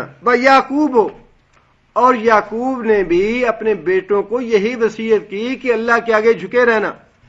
اب یہیں سے یہ بات نکل آئی کہ جب یعقوب علیہ السلام نے اپنی اولاد یعنی بنی اسرائیل کو اس بات کی وصیت کر دی تھی کہ اللہ کے آگے ہی جھکنا، اللہ کے احکام کی ہی اطاعت اور فرما برداری کرنا، لیکن اس کے باوجود بنی اسرائیل سرکش ہو گئے، نافرمان ہو گئے، انہوں نے اللہ کی اطاعت اور فرما برداری کا راستہ چھوڑ دیا. یا بنیا ان اللہ اصطفیٰ لکم الدین، اے بچو، ان اللہ بے شک اللہ تعالی نے اصطفیٰ چن لیا لکم الدین واسطے تمہارے دین کو، فلا تموتن پس نہ تمہیں موت آئے، الا مگر وانتم مسلمون یہ کہ تم مسلمان ہو. یعنی ابراہیم علیہ السلام نے یہ وصیت کی اپنے بچوں کو، اور پھر آگے یعقوب، بچے تو دوسرے بھی تھے، اسحاق بھی تھے، اسماعیل بھی تھے، ان کا نام اس لیے نہیں لیا کہ بنو اسرائیل جو ہیں ان کا سلسلہ حضرت یعقوب سے آگے چلتا ہے، لہذا یعقوب علیہ السلام کا بھی نام لے لیا کہ انہوں نے بھی اپنی اولاد کو اس بات کی وصیت کی تھی کہ اللہ تعالیٰ نے تمہارے لیے دین اسلام کو چنا ہے، اسلم اسلام لے آؤ. یہی دین جو ہے اللہ تعالیٰ نے ابراہیم علیہ السلام کو دیا، یہی دین اسلام یعقوب علیہ السلام کو دیا، اور آگے یعقوب علیہ السلام نے اپنی اولاد کو یہی دین سکھایا، یہی وصیت کی. فلا تموتن الا وانتم مسلمون، اور پھر فرمایا کہ تمہیں موت نہ آئے مگر اس حال میں کہ تم مسلمان ہو. موت کس حال میں آتی ہے انسان کے بس میں بات نہیں ہے، یہ کس طرح آتی ہے انسان کے بس میں یہ بات نہیں ہے. یہ سارے معاملے تو اللہ کی طرف سے ہیں، لیکن انسان اپنی زندگی میں یہ دعا تو کر سکتا ہے نا. یہ تو اللہ کو پتا ہے کہ موت کہاں آنی ہے، کیسے آنی ہے، کس حالت میں آنی ہے. لیکن اس تعلیم کا مطلب یہ ہے کہ اپنی زندگی میں اس بات کی دعا کرتے رہو، فاطر السماوات والارض انت ولی فی الدنیا والآخرہ توفنی مسلما والحقنی بالصالحین. مطلوب یہی ہے کہ جو زندگی میں اپنی زندگی میں اسلام پہ پکا رہے گا، اللہ سے دعائیں مانگتا رہے گا، اللہ کا مطیع فرمان رہے گا، اس کو امید رکھنی چاہیے اللہ کے فضل و کرم سے کہ اس کی موت جو ہے وہ دین پہ ایمان پہ آئے گی. اور اگر ساری زندگی گھاس بیچتے گزار دی، سواریاں ڈھوتے گزار دی، اور 2 پیسے اکٹھا اور 4 پیسے سواری یہ کرتے گزار دی، تو پھر انسان کہے کہ مرتے وقت اسلام پہ دین آئے یا ایمان پہ دین آئے تو یہ بڑی مشکل بات ہے. موت جو ہے یہ دراصل خلاصہ ہے زندگی کا. موت جو ہے یہ خلاصہ ہے ساری زندگی کا. جس طرح آپ ساری زندگی گزاریں گے جن کاموں میں، اسی طرح کی موت آئے گی. حسن خاتمہ کی دعا کرنی چاہیے، لیکن علماء نے 2 بڑی علامتیں بتائی ہیں حسن خاتمہ کی، اور 2 بڑی علامتیں بتائی ہیں سوء خاتمہ کی. وہ انسان کو ذہن میں رکھنی چاہیے. حسن خاتمہ کی 2 بڑی علامتیں یہ ہیں.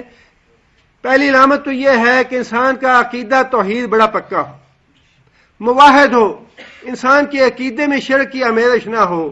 پہلی شرط تو یہ ہے حسن خاتمہ کی. دوسری شرط یہ ہے کہ جب انسان اس دنیا سے رخصت ہو تو انسان کسی نیکی کے کام میں مصروف ہو، اللہ کی اطاعت میں، اللہ کی فرما برداری میں، اللہ کی رضا کی کام والا کوئی کام کر رہا ہو. اور آپ نے دیکھا نہیں کہ کتنے آدمی ایسے ہیں حج کے لیے نکلتے ہیں، عمرے کے لیے نکلتے ہیں، وہاں حج کے دوران موت آ جاتی ہے.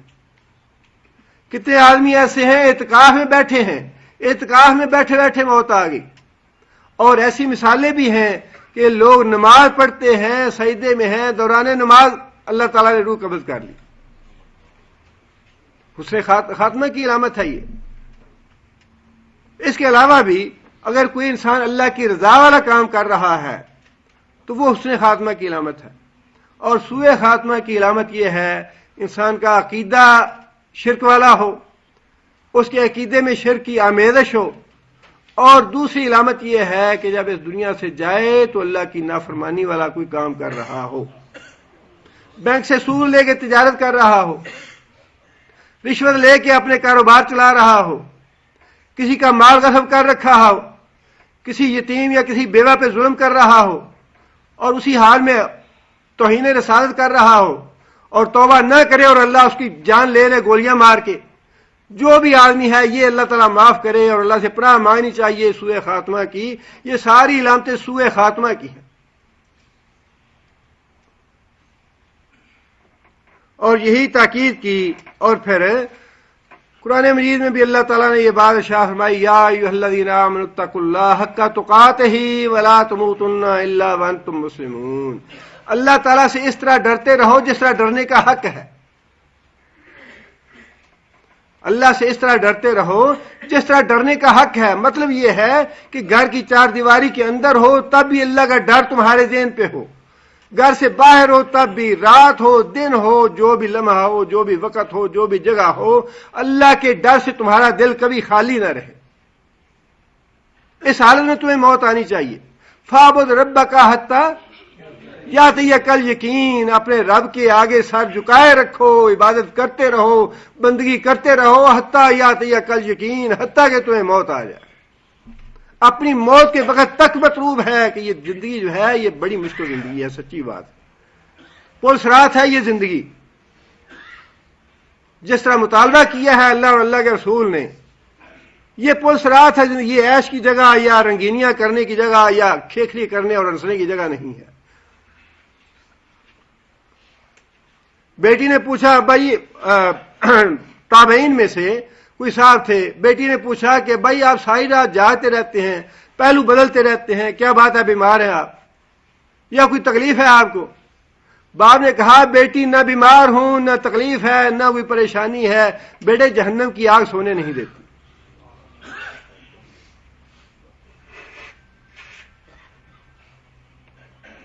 عمر بن عبدالعزیز جنہوں نے 2-2.5 سال کے عرصے میں حکومت کو پھر خلافت والی لائن پہ لے آئے، ان کی بیوی کہتی ہیں کہ میں نے بڑے بڑے پرہیزگار اور بڑے بڑے متقی لوگ دیکھے ہیں، لیکن اللہ کے خوف سے ڈر کے رونے والا جتنا میں نے عمر بن عبدالعزیز کو دیکھا ہے کسی کو نہیں دیکھا. کاروبار خلافت سے فارغ ہو کے گھر میں آتے اور رات کی عشاء کی نماز پڑھتے اور مصلی پہ بیٹھے بیٹھے رونا شروع کر دیتے. روتے روتے نیند آ جاتی کہ اگر قیامت کے دن اللہ تعالیٰ نے مجھے پکڑ لیا کسی بات پہ یا کسی بات پہ اللہ تعالیٰ نے بات پرس کر لی تو کیا جواب دوں گا میں.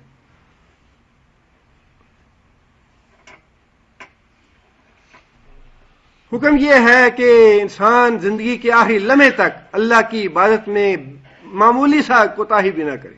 نمازیں 5 ہیں. ایک فرض نماز جو ہے، نماز تو ایک ایسی چیز ہے جس میں روزے کی بھی رخصت ہے، حج کی بھی رخصت ہے، زکوٰۃ اگر نصاب نہیں ہے یا امیر نہیں ہے تو ساری رخصتیں ہیں. نماز ایک ایسی عبادت ہے کہ مرنے تک انسان کو 5 نمازیں پڑھنی جو ہے حکم ہے اس کا. اس سے کبھی چھٹی کی صورت مل ہی نہیں سکتی. آگے پھر اللہ فرماتے ہیں کہ ام کنتم شہداء اذ حضر یعقوب الموت. ام کنتم شہداء، ام کیا، کنتم شہداء تم تھے موجود، تم تھے حاضر. ایک تفسیر میں لکھا ہے کہ نبی صلی اللہ علیہ وسلم نے یہودیوں سے پوچھا کہ تم اپنے آپ کو یہودی کیوں کہلاتے ہو؟ اب بات تو وہی تھی کہ یعقوب علیہ السلام کے کئی 100 سال بعد ان کا جو بیٹا یہودا تھا اس کی طرف منسوب ہوا. بیٹا تھا ان کا، یہودی کو مذہب تو نہیں ہے. اور اسی طرح نصارہ جو ہے، کہا جاتا ہے کہ ناصرہ گاؤں کا نام تھا حضرت عیسیٰ علیہ السلام کے گاؤں کا نام، اس سے منسوب ہے یہ. اور عیسائی جو ہے وہ عیسیٰ علیہ السلام کے نام سے اپنے آپ کو منسوب کرتے ہیں. اور یہ پیغمبروں کے رخصت ہو جانے کے بعد دنیا سے چلے جانے کے کئی سالوں بعد یہ لفظ ایجاد ہوئے یہودی اور عیسائی۔ نبی صلی اللہ علیہ وسلم نے پوچھا کہ تم یہودی کیوں کہلاتے ہو؟ تو کہنے لگے جی ہمیں تو یعقوب علیہ السلام نے یہودی کہا تھا، ہمیں یہ ٹائٹل جو ہے یعقوب علیہ السلام نے دیا ہے۔ اب اس کے جواب میں اللہ تعالیٰ نے یہ بات ارشاد فرمائی، ام کنتم شہداء، اب 4000 سال ہو گیا یا 2500-3000 سال ہو گیا نبی صلی اللہ علیہ وسلم تک، تو اللہ فرماتے ہیں کہ 2500-3000 سال کے بعد ذرا یہ تو بتاؤ، ام کنتم شہداء، کیا تم موجود تھے اس وقت، اذ حضر یعقوب الموت، جب یعقوب علیہ السلام کو موت آئی، اذ قال لبنی، جب اس نے کہا لبنی اپنے بیٹوں کو، ما تعبدون من بعدی، ما یہاں پہ استفہامیہ ہے، کس چیز کی تم عبادت کرو گے، من بعدی میرے بعد، قالو اولاد نے کہا، بیٹوں نے کہا، نعبدو ہم بندگی کریں گے، عبادت کریں گے، الہ کا و الہ آبائے کا، تیرے الہ کی اور تیرے آباء و اجداد ابراہیم، اسماعیل و اسحاق، ان سارے لوگوں کے الہ کی ہم بندگی کریں گے۔ اب بات تو اتنی ہی تھی کہ ہم اللہ کی بندگی کرنے والے ہیں، ان سارے انبیاء کا الگ الگ نام کیوں لیا؟ مقصود یہ تھا بتانا کہ ان سارے انبیاء کی شریعت ایک ہے، ان سارے انبیاء کا دین ایک ہے، کوئی بھی نبی جو ہے وہ دین نرالا نہیں لے کے آیا، اور اگر باقی سارے انبیاء کی شریعت ایک ہے تو محمد صلی اللہ علیہ وسلم کی شریعت الگ کیسے ہو گئی؟ یہ بھی تو اسی سلسلہ انبیاء کی آخری کڑی ہے، ان کو کیوں نہیں مانتے؟ پچھلوں کو تم کہتے ہو کہ ہم اپنے باپ ابراہیم کے الہ کو مانیں گے، یعقوب کے الہ کو مانیں گے، اسماعیل کے الہ کو مانیں گے، اسحاق کے الہ کو مانیں گے، محمد صلی اللہ علیہ وسلم کے الہ کو کیوں نہیں مانتے؟ یہ بھی تو اسی سلسلے کی کڑی ہے۔ دین ایک ہے سب کا، وہی دین اسلام، الہ واحد، صاحب وضاحت کر دی کہ یہ سارے انبیاء ایک الہ کی بندگی کرنے والے تھے، اور اسی ایک الہ کی بندگی ہم بھی کریں گے، وَنَحْنُ لَهُ مُسْلِمُونَ، اور ہم اسی ایک الہ کے آگے مطیع فرمان ہوں گے، اسی ایک الہ کے آگے جھکیں گے، ہم اس کے مسلمان بن کے رہیں گے۔ مسلمان کا لفظ نیا نہیں ہے، یعقوب علیہ السلام نے یہ لفظ اپنی امت کے لیے استعمال کیا، بنی اسرائیل کے لیے، لیکن انہوں نے یہ لفظ چھوڑ کے یہودی اور عیسائی کا لفظ پسند کر لیا۔ ان کے لیے مسلمان کا لفظ اللہ تعالیٰ نے خود استعمال فرمایا، یعقوب علیہ السلام نے بتایا کہ تم مسلمان ہو۔ اس میں ایک تو وضاحت اس بات کی ہو گئی کہ جو یہودیوں کا عقیدہ تھا، اور اس کے آگے ذکر بھی آ رہا ہے کہ یہودی صحیح ہے یا ان کا دین صحیح ہے، عیسائی کہتے ہیں عیسائیوں کا دین صحیح ہے، اللہ نے فرمایا نہیں، نہ یہودیوں کا دین صحیح ہے نہ عیسائیوں کا دین صحیح ہے، دین صحیح ہے انبیاء کا، جو ایک الہ کو اپنا الہ مانتے آ رہے ہیں، اور وہی دین آگے چل رہا ہے محمد صلی اللہ علیہ وسلم تک۔ محمد صلی اللہ علیہ وسلم جو ہیں وہ ملت ابراہیمی کے قائد ہیں یا اسی کے داعی ہیں۔ اور اس سے دوسری بات جو معلوم ہوتی ہے وہ یہ ہے کہ جب مرنے لگے، موت آئی یعقوب علیہ السلام کو، اس وقت جو سوال کیا یعقوب علیہ السلام نے اپنی اولاد سے، وہ یہ ظاہر کرتا ہے کہ انسان کو فکر اپنی اولاد کے بارے میں کس چیز کی ہونی چاہیے۔ اپنی اولاد کے فکر جو ہے وہ دنیا کی نہیں ہونی چاہیے کہ بیٹا میں یہ فیکٹری چھوڑ کے جا رہا ہوں، اتنی پراپرٹی ہے، اتنے زمین کے پلاٹ ہیں، اتنے فلیٹ ہیں، فلاں کاروبار ہے، فلاں کاروبار ہے، اس کو سنبھالنا، یہ کرنا وہ کرنا۔ ان الارض للہ ولرسولہ، یہ زمین تو اللہ اور اللہ کے رسول کی ہے، یہ ہماری نہیں ہے، اس کے وارث نحن الوارثون، اللہ فرماتے ہیں کہ اس کے وارث تو ہم ہیں۔ یہ جو فیکٹریاں اور پلاٹ تم چھوڑ کے جا رہے ہو، یہ کل کو تمہارا بچہ چھوڑ کے جائے گا، پھر اس کا بچہ چھوڑ کے جائے گا، سارے مر کے خاک ہو جائیں گے، سب کچھ میرے لیے رہ جائے گا، نحن الوارثون، اس کے وارث تو ہم ہیں۔ انسان کو جس بات کی فکر کرنی چاہیے اولاد کے بارے میں وہ یہ ہے جو اللہ فرماتے ہیں کہ یعقوب علیہ السلام کو موت آئی تو موت کے وقت انہوں نے یہ پوچھا کہ بیٹے تم میرے بعد کون سے دین پہ رہو گے، تمہارا دین کیا ہوگا اور تمہارے دینی معاملات کیسے ہوں گے۔ اور جو اولاد تھی انہوں نے بھی واضح طور پہ اس بات کا اقرار کیا کہ ابا جی ہم آپ کے دین پہ قائم رہیں گے، اس بات کی آپ فکر نہ کریں۔ اور قرآن مجید میں انسان کو اپنی اولاد کے لیے دعا بہت زیادہ مانگنی چاہیے. دیکھیے ابراہیم علیہ السلام نے بھی اپنی ذریت کا فکر کیا کہ یا اللہ میری ذریت میں سے وَجَعَلْنَا مُسْلِمَيْنِ لَكَ وَمِن ذُرِّيَّتِنَا. اپنی اولاد بڑی پیاری ہوتی ہے لیکن یہ پیار جو ہے یہ دین کے حوالے سے ہونا چاہیے, دنیا کے حوالے سے نہیں ہونا چاہیے. یا اللہ میری ذریت سے امت مسلمہ پیدا فرما جو تیرے احسان کے خادم ہوں, تیرے دین کی خدمت کرنے والے ہوں. اور اللہ کا احسان ہے کہ وہ امت مسلمہ جو ہے وہ امت محمدیہ ہے جس میں اللہ نے ہمیں اپنے فضل و کرم سے شامل فرمایا ہے. اسی طرح یعقوب علیہ السلام نے مرتے ہوئے اپنی اولاد کے بارے میں جو فکر تھا وہ یہ تھا کہ میرے بعد بندگی کس کی کرو گے. قرآن مجید میں دو دعائیں, ایک تو خاص طور پہ اللہ نے حکم دیا اولاد کے بارے میں, یا ایھا الذین آمنوا قوا انفسکم واہلیکم نارا, کہ تمہارا صرف اپنے آپ کو جہنم کی آگ سے بچانا کافی نہیں ہے. اہلیکم نارا, اپنے اہل و یال اپنے بیوی اور بچوں کو بھی آگ سے بچاؤ. گرمیوں میں بچہ باہر جاتا ہے, ہاں جی کوئی ایسی گاڑی لگوانی چاہیے جس میں اے سی ہو, بچے کو تکلیف نہ ہو. دنیا کی جو معمولی اور عارضی گرمی ہے اس سے بچانے کا تو بڑا اہتمام ہے. ہاں جی کمرے میں اے سی لگا کے رکھو, بچہ ابھی سکول سے آ رہا ہے, آتے ٹھنڈے کمرے میں بیٹھے. سکول میں اے سی کیوں نہیں لگا ہوا, جی ماسٹر سے پوچھو, ہیڈ ماسٹر سے جا کے بات کرو کہ سکول میں بچوں کو گرمی لگتی ہے وہاں پہ اے سی لگائے, کولر لگائے, ٹھنڈے پانی کا کولر لگا ہونا چاہیے. دنیا کی گرمی سے بچنے کے لیے اپنی اولاد کا اتنا فکر اور اتنا اہتمام, اور وہ آگ جس کا کوئی مقابلہ نہیں ہے. اللہ کے رسول نے فرمایا کہ 69 درجے زیادہ یہ گرم ہوگی اس سے, اس آگ سے بچنے کے لیے کوئی فکر ہی نہ ہو. فرمایا قوا انفسکم واہلیکم نارا, اپنے آپ کو بھی جہنم کی آگ سے بچاؤ اور اپنے بال بچوں کو بھی جہنم کی آگ سے بچاؤ. اور دو دعائیں ایسی ہیں قرآن مجید میں جس میں خاص طور پہ اپنی اولاد کے لیے بڑی اچھی دعا کی تعلیم دی گئی ہے. رب اجعلنی مقیم الصلاۃ ومن ذریتی, یا اللہ مجھے بھی نماز کرنے والا بنا اور میری ذریت کو بھی قائم کرنے والا بنا. رب اوزعنی ان اشکر نعمتک التی انعمت علی وعلی والدی وان اعمل صالحا ترضاہ واصلح لی فی ذریتی انی تبت الیک. اصلح لی فی ذریتی, یا اللہ میری ذریت کی اصلاح فرما دے, میری ذریت کو نیک بنا دے. ربنا ہب لنا من ازواجنا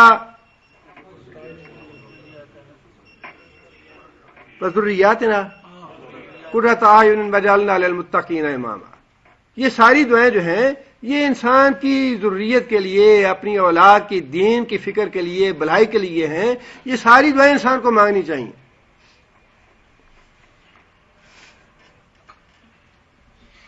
آگے اللہ فرماتے ہیں تلک امۃ قد خلت لہا ما کسبت ولکم ما کسبتم ولا تسألون عما كانوا يعملون.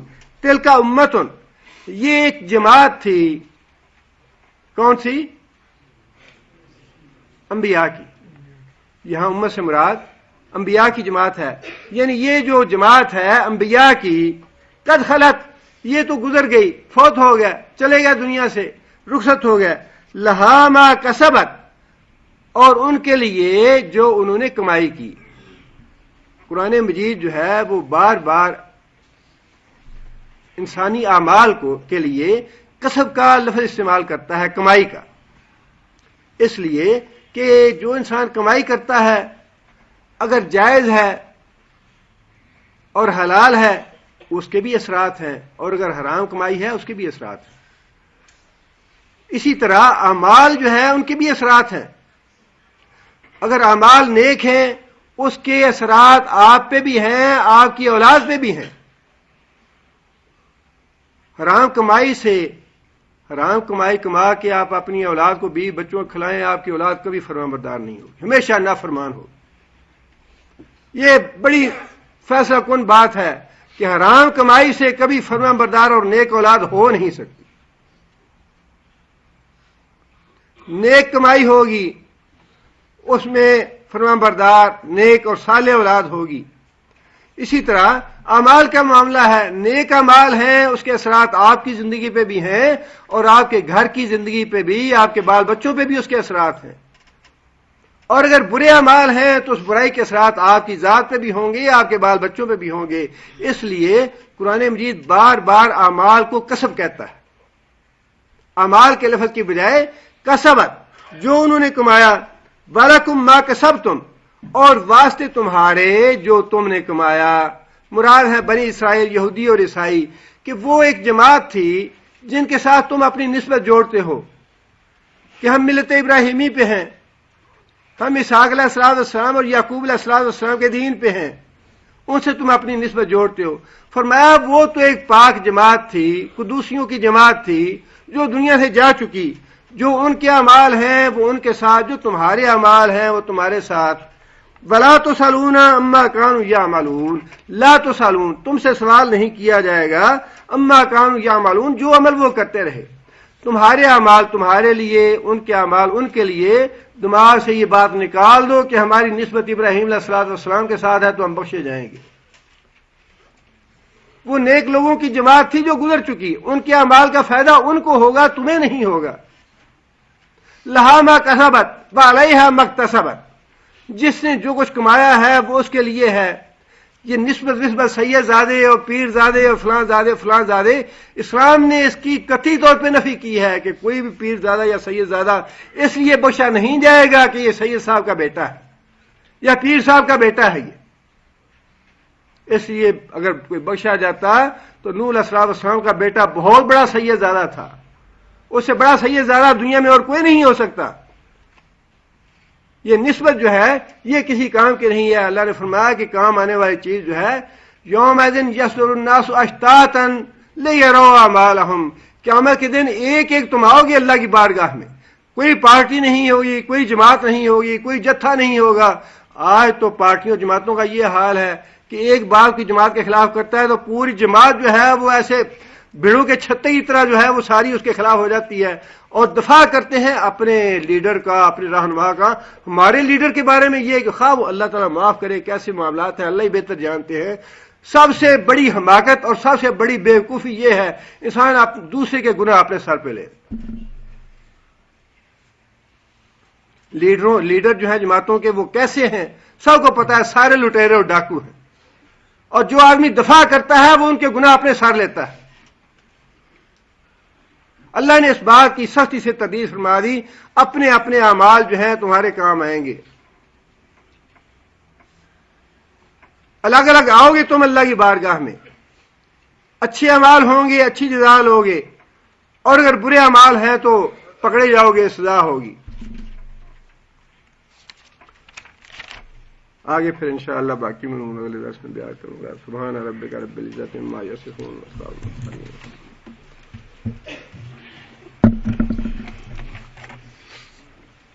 أعوذ بالله من الشيطان الرجيم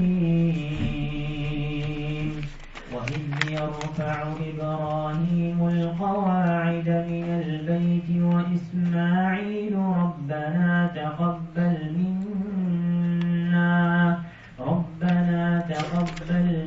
منا إنك أنت السميع العليم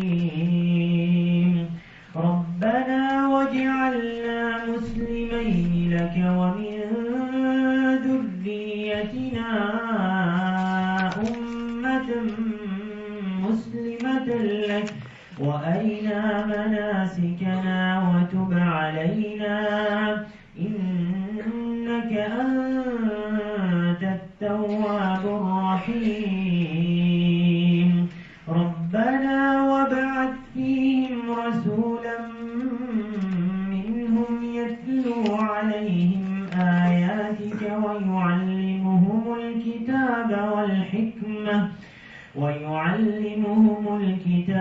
والحكمة ويزكيهم إنك أنت العزيز الحكيم ومن يرغب عن ملة إبراهيم إلا من سفه نفسه ولقد اصطفيناه في الدنيا وإنه في الآخرة لمن الصالحين إذ قال له ربه أسلم قال أسلمت لرب العالمين ووصى بها إبراهيم بنيه ويعقوب يا بني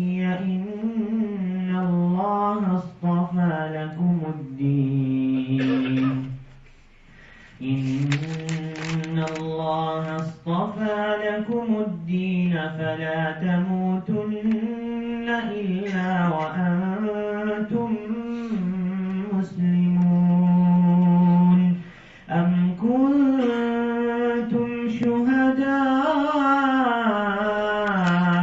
إذ حضر يعقوب الموت إذ قال لبنيه ما تعبدون من بعدي قالوا نعبد إلهك وإله آبائك إبراهيم وإسماعيل وإسحاق إلها واحدا ونحن له مسلمون تلك أمة قد خلت لها ما كسبت ولكم ما كسبتم ولا تسألون عما كانوا يعملون